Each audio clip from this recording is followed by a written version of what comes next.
C'est une vraie opportunité sur notre métier de commissaire aux comptes aujourd'hui de déporter une partie de notre savoir-faire dans un nouvel environnement qui est la durabilité.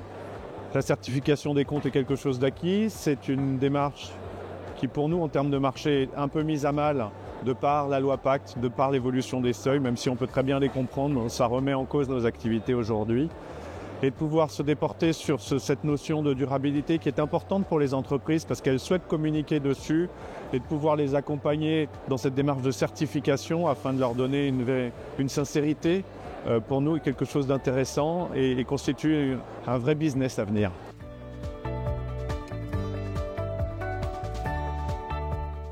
On a reçu le référentiel de formation pour pouvoir démarrer assez rapidement. Toute une partie se fait en e-learning, donc au bureau, chez vous, comme vous le souhaitez.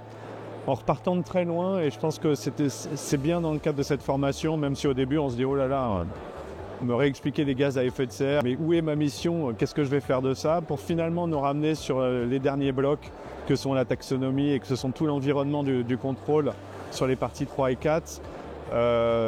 Ont été beaucoup plus intéressantes pour moi en termes d'auditeur parce que je commençais à sentir les contours de la mission et ce qu'on pouvait attendre de moi dans la démarche de contrôle et celle des missions du rapport.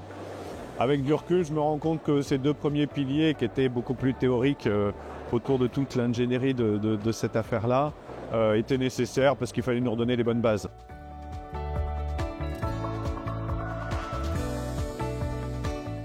Assez étonnamment d'ailleurs, je trouve qu'on a une certaine facilité à ouvrir les discussions, en tout cas chez nos clients, aussi bien commissaire aux comptes qu'expert comptable d'ailleurs, avec une difficulté pour moi qui est de me dire finalement j'ai une opportunité marché, mais il va vraiment falloir qu'on s'organise parce que cette mission n'a rien à voir avec celle que nous savons faire, et quand je dis celle, c'est au pluriel, tant en termes d'expertise comptable que de commissariat aux comptes. Il va nous falloir des équipes dédiées, aller chercher des ingénieurs, pour décrypter toute la partie chiffrée de l'interprétation de ces notions de durabilité, de pollution, de tout cet environnement nouveau pour nous.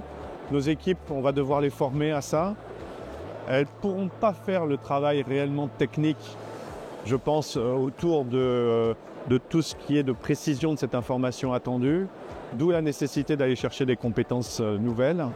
Mais l'idée pour nous est de se dire qu'à un moment donné, on se retrouve sur un nouveau marché, avec des équipes à reconstituer, des équipes à faire évoluer, et c'est un vrai challenge, c'est une belle opportunité. Une de mes jeunes associées qui vient d'être diplômée, qui a préparé son mémoire sur la durabilité et sur la démarche du commissaire aux comptes, est en train de passer cette qualification de 90 heures. Et sur nos équipes opérationnelles, on va faire le nécessaire pour les emmener vers cette nouvelle sensibilité. Pour l'instant, les plus importantes, les grosses. ETI et deux de nos mandats EIP principalement.